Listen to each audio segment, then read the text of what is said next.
Hello, everyone.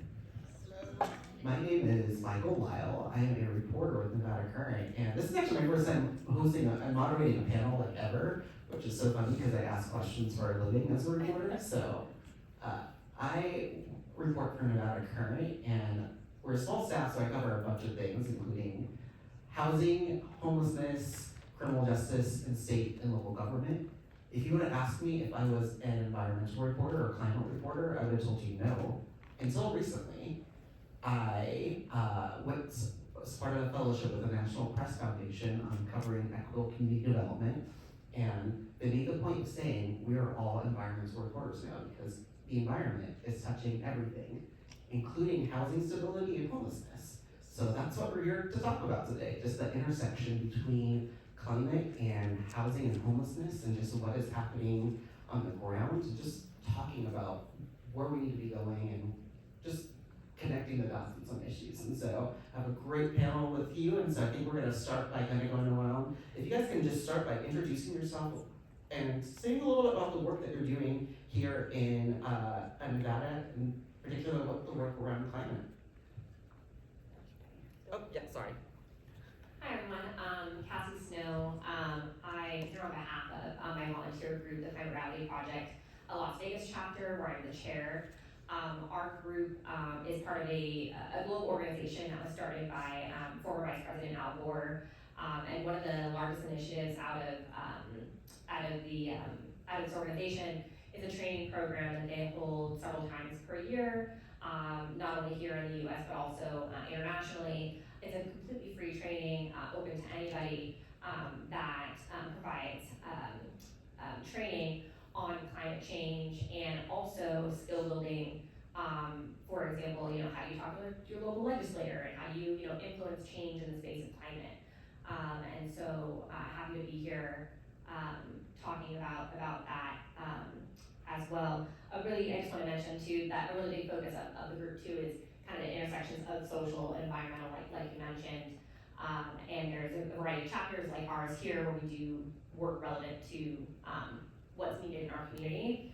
And then just on a personal note too, this is I'm really excited to be here speaking on this topic for a variety of reasons, but one of those being that I myself experienced homelessness growing up throughout my upbringing. And I know there was a lot of mention earlier several times throughout other sessions talking about wait lists and things like that. And my family growing up waited 8 years to be able to receive housing support in California back in the early 90s. And so just really connect with MPHY and happy to be able to kind of connect those dots like Michael was saying. My name is Ariel. I'm the lead for the Southern Nevada Heat Resilience Lab, which is housed in the Climate Center group at the Desert Research Institute at DRI. It's a project that's part of a larger program, which is the California Nevada Adaptations Program, which is funded through NOAA. I'm really excited to be here and share what knowledge I have about the impact of heat on our communities, particularly unhoused folks. So thank you very much for this opportunity. Sorenson, Director with Clark County Social Services. We have a pretty broad portfolio of programs, everything from the Office of HIV to working with transition age youth. We have burial and cremation. We work with elderly and disabled. I think housing programs are some of the biggest part of our service array.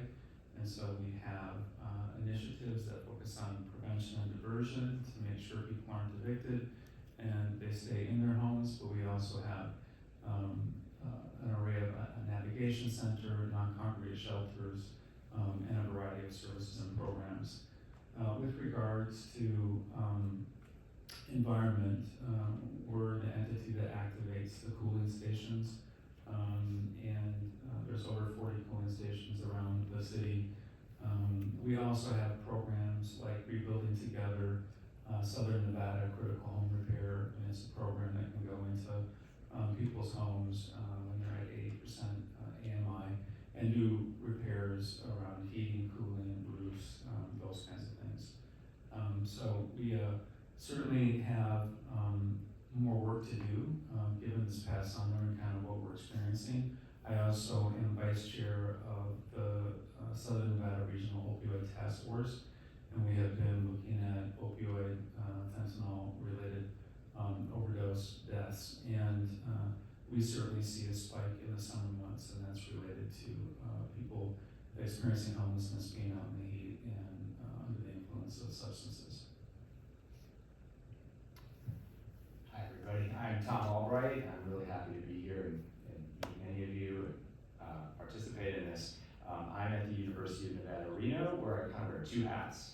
I am currently the Deputy State Climatologist for the Nevada State Climate Office. We provide information for everybody about Nevada's climate, how it's changing, what its impacts are, what's projected to happen in the future.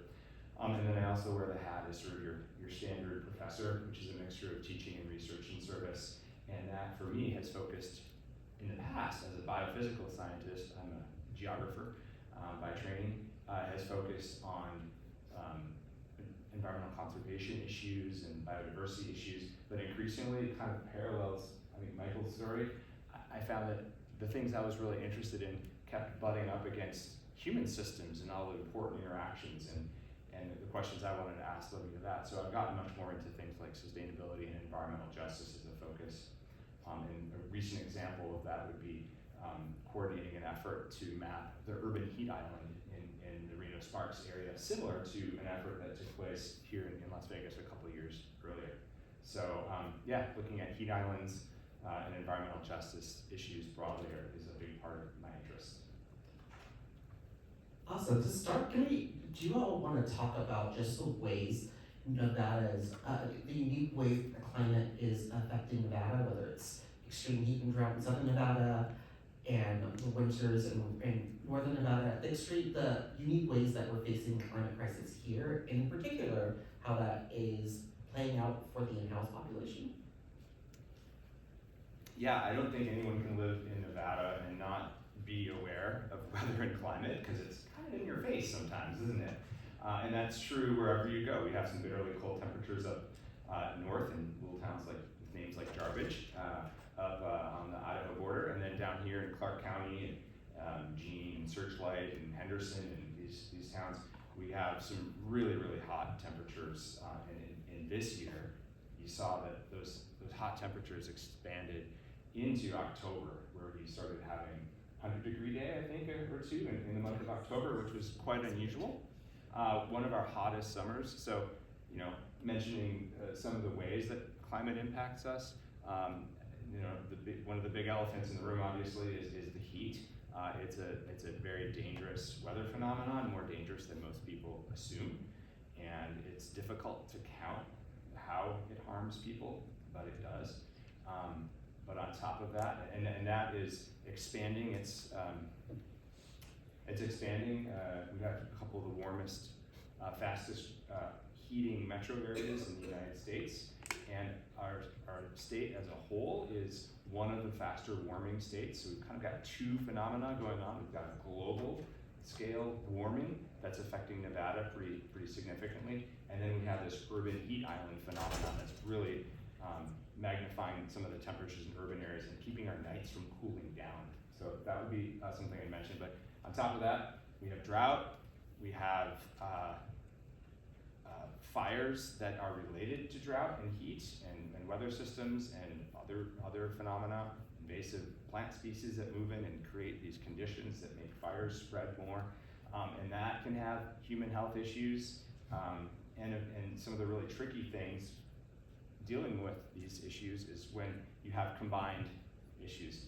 If you have a fire warning and the power company cuts power and it's really hot and you've got smoke in the air, that's a lot of stuff to deal with and not at all helpful for what you're trying to do. So I would say those things generally and specifically for folks who are experiencing homelessness, they're right out in it and don't have the opportunity to benefit from things like air conditioning, and oftentimes, I'm a physical scientist, but my impression is that they're often the last some of the last groups of people that our society thinks of when we have emergency responses. So I think there's probably a lot more to be said.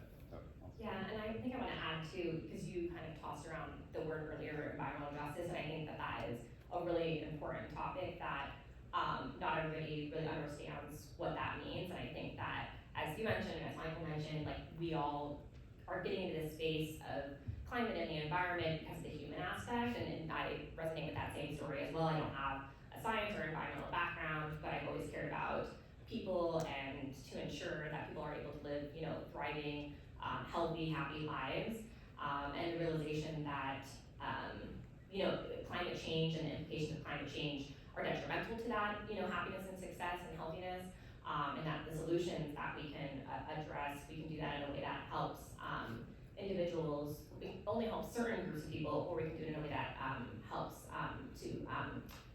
to all individuals to have thriving lives. And so I just kind of want to share, you know, that we know that you know, the implications and the effects of climate change are not felt equally amongst all groups of people. And so what I'm trying to do here is put the connection between, you know, the homeless community and homeless youth and climate is really that we know from earlier that majority or a large portion of those experiencing homelessness are of the BIPOC community. A large percent of those are Black. We also know that it's based off of, you know, those social determinants of health, right? And so low income as well. So we're talking about the same kind of population that are experiencing homelessness, and youth that are experiencing homelessness are those that are going to be affected the most by implications of climate change, and that also contribute the least to climate change as well. But there was a couple facts I wanted to share on that, which is that we know that low-income people are 5 times more likely to be displaced by a natural disaster. We know that Black people are 75% more likely to live on the outskirts or close to, you know, oil refineries or other heavily polluted types of establishments.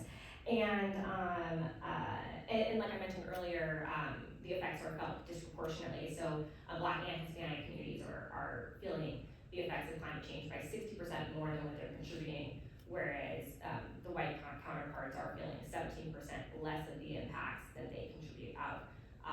So I just felt that those were really kind of framing how, like, why are we here at, you know, a youth homelessness summit talking about climate? And I think we all kind of have that similarity that we are looking at the human aspects of climate as well. Yeah, I just have a few things to add. So when we talk about, in particular, heat in southern Nevada and in other places, it is the deadliest natural hazard here in southern Nevada. It's the deadliest natural hazard in our state. It is across the nation and also across the world. More people lose their lives to extreme heat than any other environmental factor.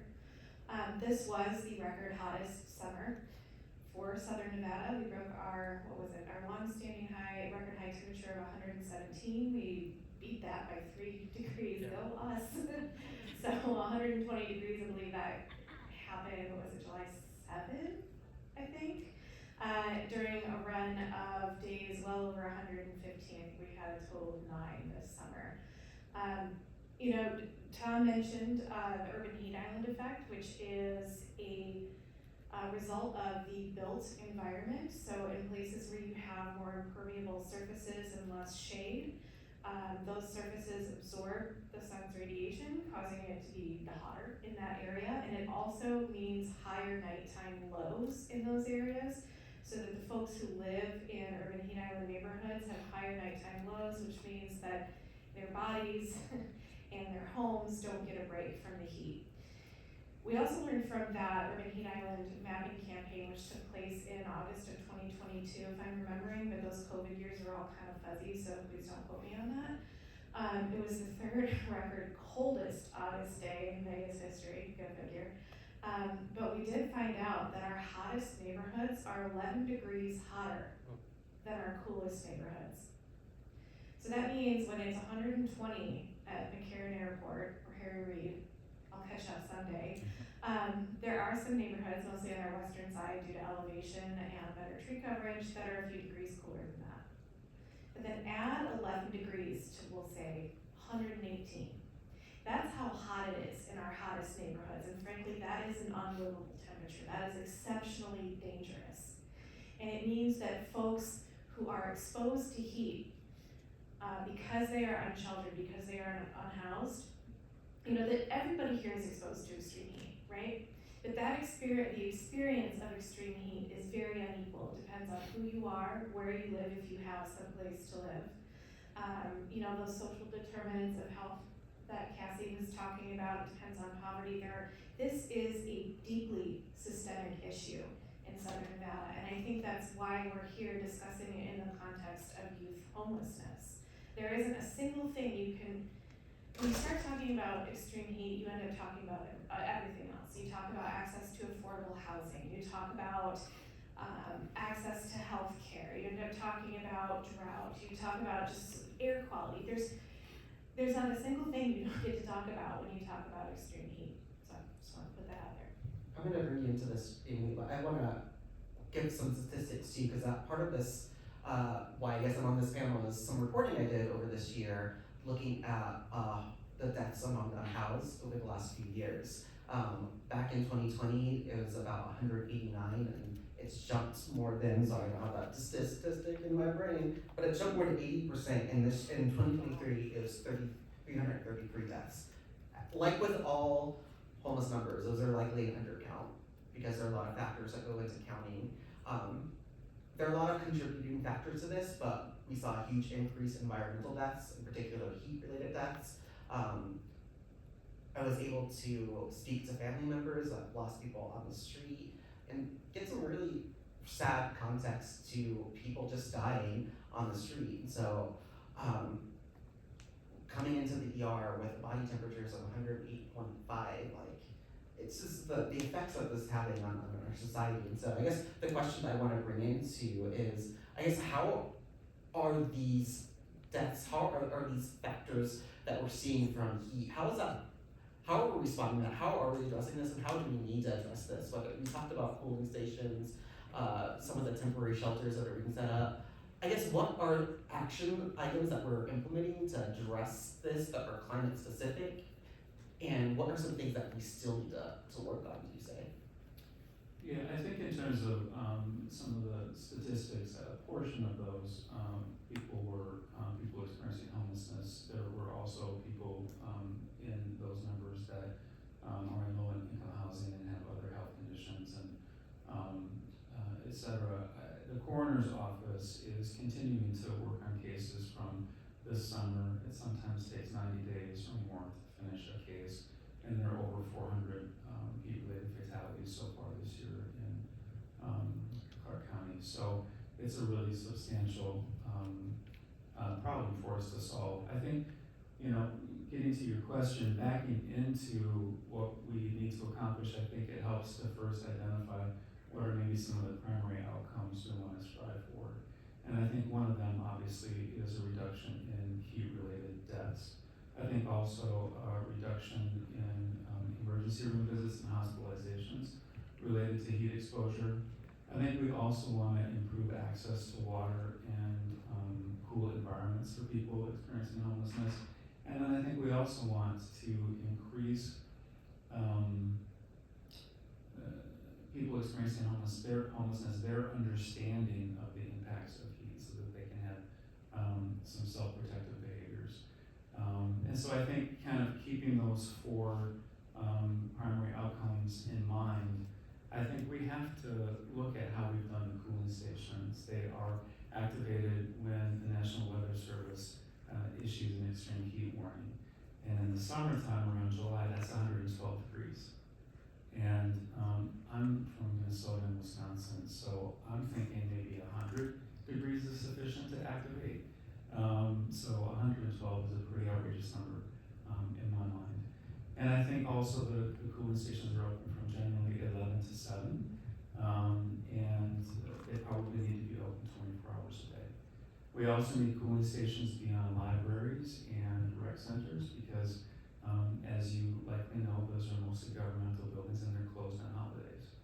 And so we have a lot of solutions that we need to strive for. Also, the people that probably need cooling stations the most aren't able to access them. And so we need to think about mobile heat mitigation and response measures where we can go out into the field, provide water, provide UV clothing, and even up to being able to administer hydrating IVs for people experiencing dehydration and health issues. And so I think we're all trying to talk and come together to really understand clearly a good shared understanding of the problem that we're trying to solve, and then kind of backing into the solutions and then begin advocating for those.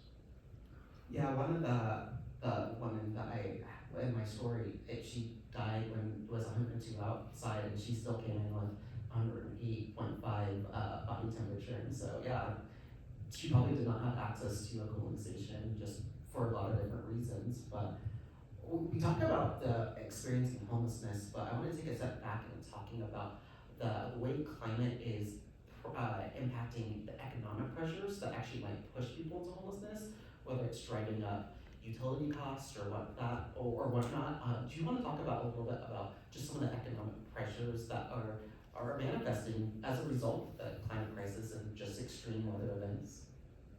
I can take a first stab at that. So my project was designed to do a couple of different things. And the first is to create solutions alongside our communities that are most impacted by extreme heat.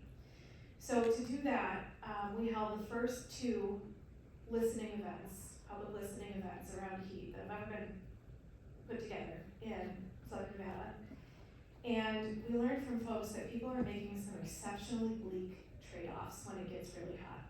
They are choosing between keeping their homes a safe and livable temperature, or affording medications, or putting food on the table, or gassing up their car, or getting bus passes, or what have you. And that puts people in an exceptionally vulnerable position.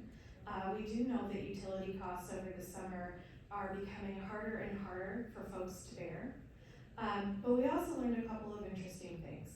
And that is that unhoused folks are the most likely to seek resources during an extreme heat event. So when cooling centers are actually activated, which, I have the privilege of being a researcher and somebody who collaborates and convenes and tries to share as much high quality information as I possibly can, which also involves looking at other places and how they respond to extreme heat.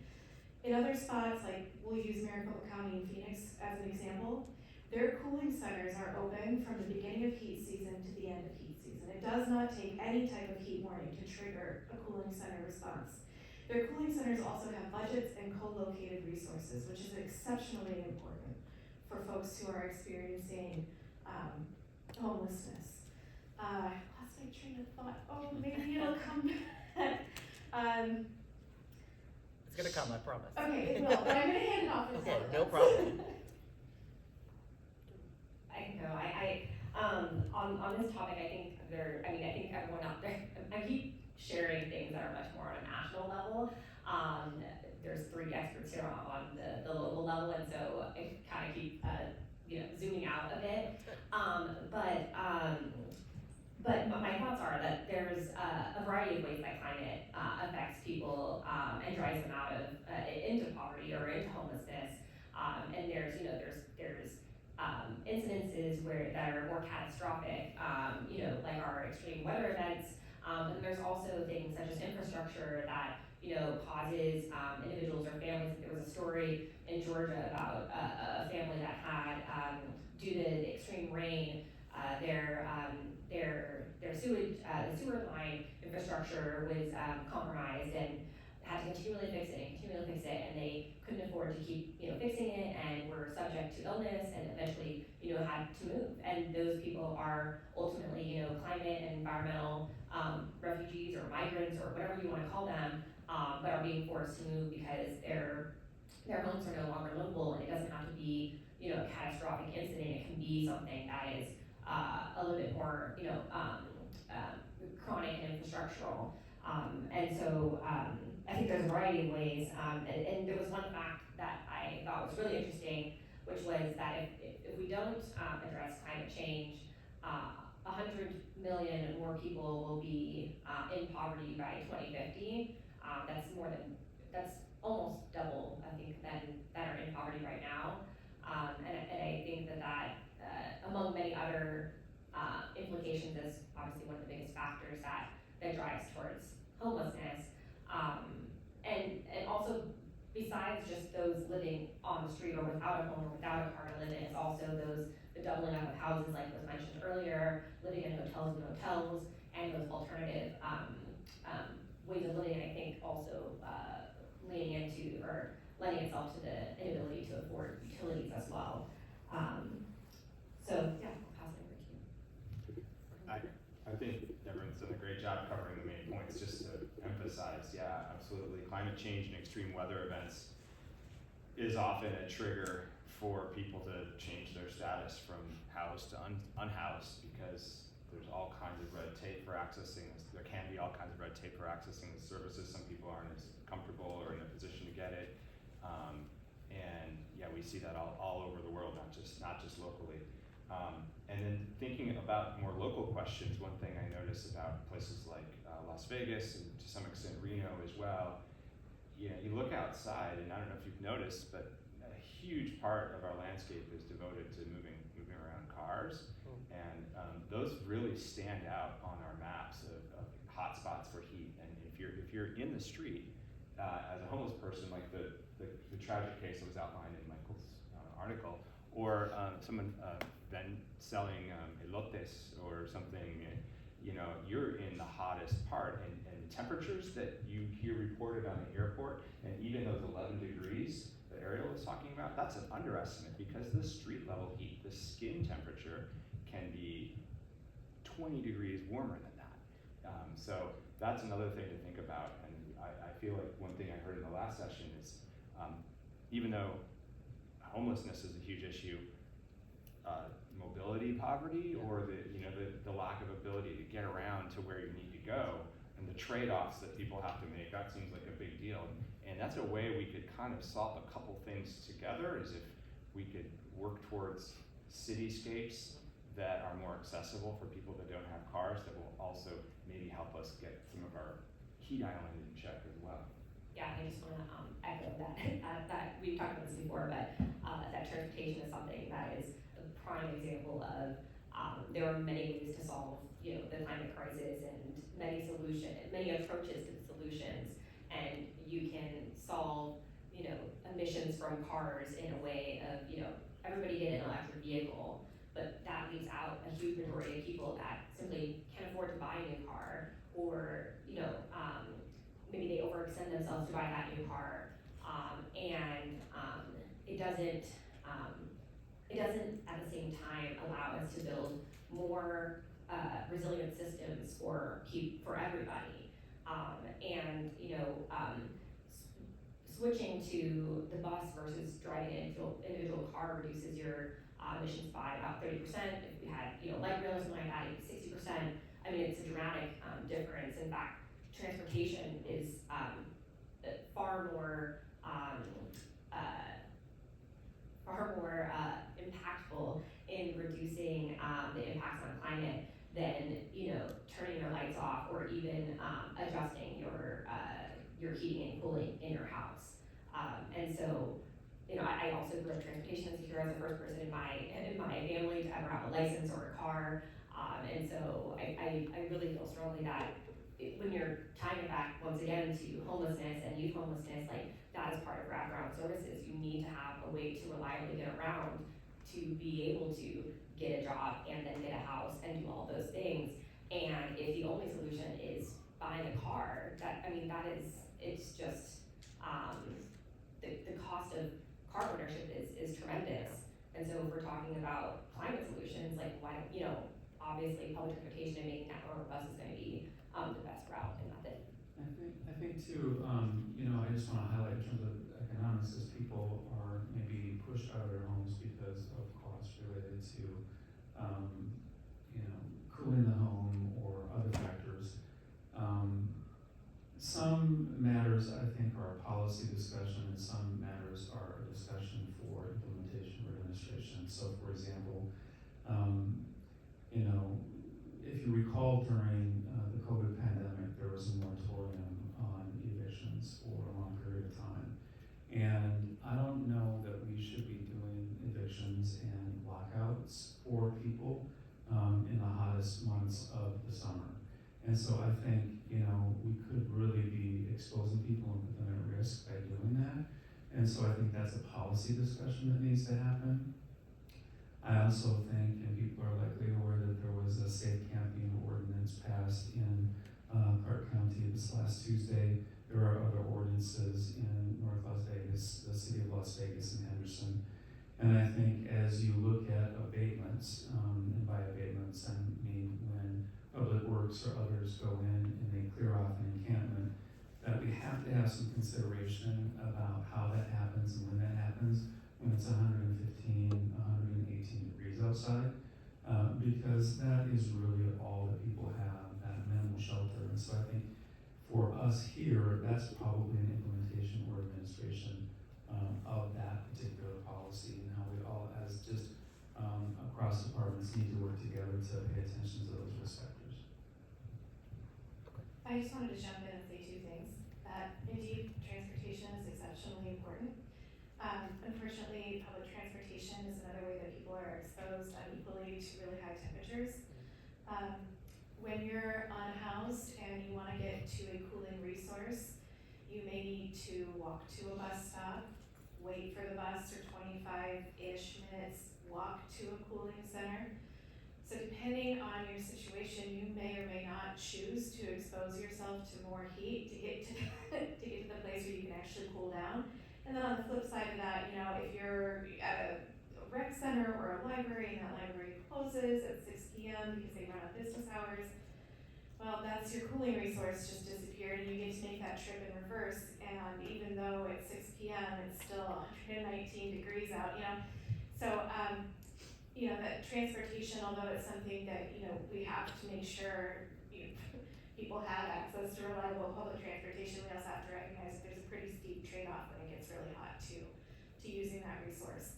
The other thing I wanted to mention is just in relationship to urban heat island and sort of implementing mitigation measures that can help neighborhoods cool down, is that we have to be able to do that without increasing gentrification and further displacement by raising rents. And I have to say, love this panel, mostly partly because it's like my jam and like nerdy policy, but also because you have answered like many of my questions without me having to ask it, so I do appreciate that. I am, as someone that's reporting on like a lot of the camping ordinances and anti-camping bans, I am really curious about the conversations about with elected officials about putting requirements to not implement during heat, and so I think we might follow up with some of them, but I will move on, because that is a criminal offense now in a lot of counties across, so we should not overlook that. I'm gonna move on real quick and talk about a little bit about marginalized communities and how they're impacted by this. I don't know if you all know the statistics. I'm sure if you're in this room, you do know that even though Southern Nevada has a 12% Black population, we have a 42% Black homeless population. That is a stark reality. I want to talk about the fact that climate doesn't affect everyone equally. What does it look like for marginalized communities, whether it's communities of color and LGBTQ communities? What is that intersection between climate and housing looking like for marginalized communities in particular? Alright, I'll do it. So when we talk about the urban heat island effect, this is not something that is unique only to the Vegas metro area. There are urban heat islands in every city, everywhere. Vegas is a relatively young city, but in places that have a longer history, if you're familiar with the term redlining, those were communities of color or places where people of color were not allowed to. Anyway, if you look at urban heat islands and then look at where people were redlined, they're the same places. So there is historical injustice and racism built into people's experience of heat, not just here, but across the United States. We also know that disproportionately folks here that are Black or brown live in UHI neighborhoods. So there's absolutely a component of environmental justice that is inherent in every conversation we have about the impacts of heat. And I'll just add to that,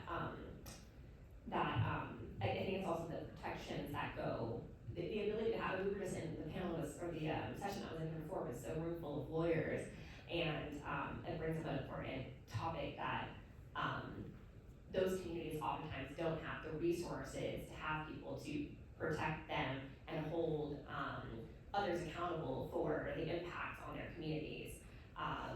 You talked about, people of color, but it's also low-income communities as well. We've seen it even here in the historic West Side. The freeways that are built through these specific neighborhoods then contribute to a worse air pollution, and that goes across the nation. Those things happen, whether it's like I mentioned earlier, an oil refinery or like a landfill or whatever those things are. They're typically placed in locations where there is low income or people of color, and they have limited resources, like I mentioned, and just personal bandwidth to be able to fight against those things encroaching in their area. And so it's a scenario of opportunistic capitalism, really, but obviously also rooted in the long history of redlining and racism. It's systemic. Yeah. It's all systemic. It's always systemic. It also begs the question, and we started talking about this, but I really want to ask it. Are these people that are disproportionately affected by these policies, do they have equal input in these conversations about what the solutions look like for the communities? And if they don't, how do we change that? I mean, I might be the least qualified to answer this question, but I seem to be talking right now, and to me it seems pretty clear that that's the case. I mean, our political system and influence, everything like that, but then down at the local level, when's the last time you attended a city council meeting and spoken up, or planning, like those decisions, there's so many decisions that affect people that happen at the local level. And the good folks in the cities often try, but it's really hard to make those fully accessible for people, so that it's not just the sort of, the retiree who's really focusing, nothing against retirees, I'm about to be one in about 10 years maybe, but trying to focus on the equity of their home rather than, they have very different priorities than some of the other people that might be there. And so, yeah, that's all. I'll let everyone. I'm gonna go quick, sorry, but I strongly believe that they are not in the right, don't have the seat at the table. I think there's a lot of scenarios where, even in the example of PHY and bringing youth onto kind of like as consultants and all that, there are efforts like that happen in other spaces, including the climate space as well. But not that it's not an effort that happens amongst these listening sessions and things that happen. Oftentimes they are at times and days that do not work for working people, and then those people also have to take public transportation potentially to get to these things, etc. So I think it is not that there isn't an effort, but it is those people are not in those rooms. I know because I go to a lot of listening sessions. Oftentimes I'm the only one that is not there on behalf of some organization that's organizing that, and just there as an individual. But the point I wanted to make was that the other coin of this issue is that there's also a lack of the ability for people that are affected the most by climate issues to actually be able to participate in the solutions as well. Like oftentimes apartment complexes don't have recycling bins. The ability to buy an electric vehicle. All these things are not necessarily always something that are reachable, accessible to those communities as well. So it's number one, the input, of course, and then number two, the ability to participate in any solutions that are created. Definitely agree with those points. I think that the most important thing to do is ask people who are most impacted, like just ask them. When we held our community listening sessions, we hold them in the evening. We compensate every single person who comes to share their understanding and their knowledge, because people are they're the experts on their own experience, right? We offer childcare and we always feed folks. That's really unusual. And it shouldn't be. If we are going to co-produce solutions to extreme heat, we need to meet people where they are and make sure that not only are they included, but they are compensated for their knowledge and their sharing of their needs and their priorities around things like extreme heat or climate change at writ large. Yeah. I think what you're mentioning has to be a really intentional focus when we are talking about heat mitigation and response. And we have to bring in communities to inform the work that we're doing. I think the model that we're seeing today with the presence of the youth here is such a promising model, and they are informing our decisions, they're informing our implementation at Clark County Social Services. And so we have, I think, different abilities and expertise in engaging communities depending on the program that we're working with. So like our Office of HIV very much engages community. When we look at our HUD grants, whether it's the CDBG or the ESG or the home, there's a lot of community input into those in terms of how those dollars are spent. But when it comes, I think, to some of our housing, I think we could do better, and I think we should just be building that expertise into our models. I think also there's a lot that we do know, and we have a responsibility to do something with the information that we have. And so I think we sometimes get stuck in, let's get more input, let's get more feedback, we're not creating a pharmaceutical drug here. We don't need that kind of scientific rigor. We know that there's a need, we know a large part of the problem, and we know some very viable solutions, and we should be doing the advocacy to realize them. So you're saying the legislator should not do another affordable housing study? I didn't say No one that would laugh at my newsroom because we've done a lot of those. Sorry for the snarkiness. But this does bring a good question about innovative solutions. Like this is the magic wand question of like, if you have the magic wand, what are some solutions that we could take that both address housing insecurity and homelessness along with climate resiliency? What are some solutions and innovations you're seeing across the country? What are magic wand, like what are some things that you think we should be implementing here in Nevada? Oh man, there is no magic wand. You have it now. You have it now. I'm gonna think on that a little bit longer. Cassie, you're doing? I mean, I think I alluded to a few things that we should be exploring and maybe piloting. I think that we should be looking for cooling stations that have more of a mobile expression to them, so that we can actually go out into the community and we can be providing services and resources to people where they are. I think also cooling stations, you had mentioned that part of the problem with the heat is that it doesn't cool down, and so for our cooling stations to be 24/7, I think is important for the community. And I think we need more resources in terms of the ability to do home repairs for people, because there are a lot of people that are in dwellings that just aren't substantial and don't have heat and water and the things that are really important during the summer months. I think I can kind of riff off that. I think it would be great if our cooling centers had a budget. I know that Henderson has had money occasionally to put towards their cooling centers, but these are spaces where if you're accessing them, depending on what type of facility it is, like if you're going to a rec center, you may end up just kind of sitting in the lobby and getting a cold bottle of water, and as a resource, if you are truly overheated and exceptionally exposed, that is absolutely necessary in these free cooled spaces. Libraries work a little different, just because they're libraries, you can go in, you can use the internet, you can ask a library questions about things like utility bill help. Sometimes there's children's programming, sometimes there's seniors programming. We also need to think about things like a heat health network, so getting away from a cooling center kind of public facility-based model and working with faith-based communities, small businesses, all sorts of different community resources that people may be accessing but aren't official cooling centers. I think that should be built up as well. It's just it's a very challenging issue. Right now I'm working with several local governments at once on trying to fund a cooling center pilot program. which would offer extended hours, co-located resources, things like drop-in childcare, expanded programming, somebody there to help work through, utility bill, help information, all that sort of stuff.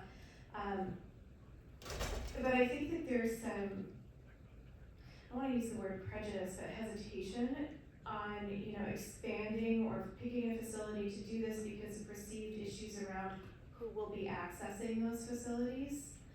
So that can be really challenging as well.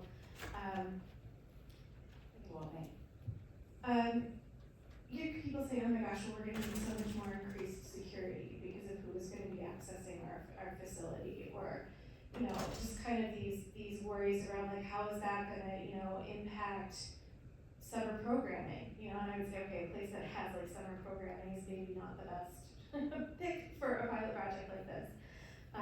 The other thing though that we have heard from community is a need for boots on the ground during extreme heat events. Now, I know that there are folks who run like homeless outreach teams during extreme heat events to get people cool water, to let them know what resources are, other things like that.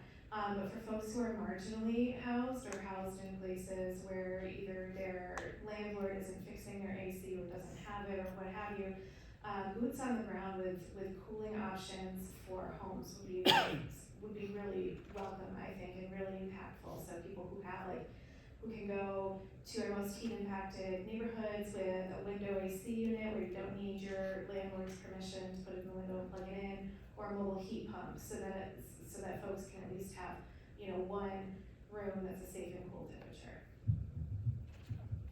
I might go a little bit, play the long game for a moment. Those are excellent ideas that I think fortunately can be implemented fairly quickly. Something that maybe can't be implemented overnight, but we do see cities across the world doing this and ratcheting their way there. Think about the parking lot space, the space in our cities we devote to parking lots. If we didn't have so many parking lots, maybe we could have things like housing, higher density of housing. I think that's really important because it also addresses our climate mitigation issues. We know that denser cities with more housing density and less space devoted to moving and storing cars means that it can lower the urban heat island and it can also lower our climate emissions and make the transportation landscape a little bit more equitable. I mean, obviously that's not going to happen overnight, but hey, we're building a BRT in Las Vegas, and being able to have fast and frequent bus service will make the concerns that Ariel raised. Maybe then the bus will be part of the cooling solution because they're air-conditioned buses. Yay! So that's another thing I would look to. Yeah, happily we have a really great working relationship with RTC, and we're looking for ways to fund climate adaptive bus shelters. So one thing we didn't really touch on is like shade inequity and shade inequality. So, there's a lot more shade and green foliage on the west side of town. It's partly a function of altitude and slightly lower temperatures, and these planned communities where landscaping was a part of the original design. You have these older neighborhoods that have older housing stock, not as well insulated, more impermeable surfaces, and neighborhoods where there wasn't like a planned community, it simply was a city that was growing. We also are facing the fact that, we have wide gaps in shade across the metro area. Another really challenging thing is that we're not, we're losing trees to climate change and drought already. I don't know if you guys see it, but you can drive around town. We lost so many trees this summer because of how hot it was for how long. So finding creative ways, whether that's built shade structures or bus stops that offer more shade, or even stacked shade, so a built shade structure with trees and foliage underneath. I think there are some really creative ways to help address that issue. Distributed solar generation rather than just the giant plants out in the desert, maybe? That would be cool. Could help. Yeah, and I'll make my kind of quick, but just to say that I think I was also thinking more long game, and I think both things are essential. Same thing with homelessness, which is mitigation and eradication of the issue, and then also adaptation. And unfortunately, we have to do both things simultaneously. But oftentimes, I do think people get a little bit mixed up and confused on those two things. And Sometimes some of them are counterproductive to the other, but it's still essential that we're addressing both at the same time. And so if I had a magic wand, I would wish for many things. I don't know how many wishes I get, but there are a lot of things that are impacting, climate. I mean, and don't quote me on this because I didn't write it down, but I've said this many times, so I'm pretty sure this is right. But that if food waste was a country, it would have as many emissions as China. And so we're would be the second biggest emitter after China. And so that's an example of one thing where it's like, okay, we know also homeless youth and our homeless population is also experiencing hunger at the same time too, yet we waste so much food in the agricultural process in our grocery stores and beyond that. And so that's one of many things that we wish were beyond transportation, which we've already talked about, and then just from a high level that any solution that we look at, that we do it in a way where we're placing the investments where they need to be placed. Like you were saying, there are certain areas that have more or less trees. We need to, if we are investing in trees, we need to put them in the places where they're needed, in those lower income areas that are typically have a higher heat and more urban heat island effect. This is also amazing. I have so many more questions, but I do want to open up to the audience. I am going to ask one thing, and it's not really going to answer, but I'm always curious with the shade equity, how much of let's be frank, how much of our notions of move in-house out of certain areas overlaps with us getting rid of trees in those areas because they don't want people to sit down. I've seen that in other cities, and so I do wonder how much we're actually exacerbating the heat island effect because we're removing trees because we don't want people to sit in certain areas, but that's for another topic. But does anyone have questions that they want to ask? Because I could keep going. Don't tempt me with a good time of questions. Okay. I'm gonna run. Thank you. So I don't know, this is kind of building on what you were just talking about, where they're removing trees to, so that people won't sit there. I'm also curious how maybe, there's been this big push because of the drought to get rid of, a lot of the landscaping that we've seen, grass, drought-resistant trees, all of this.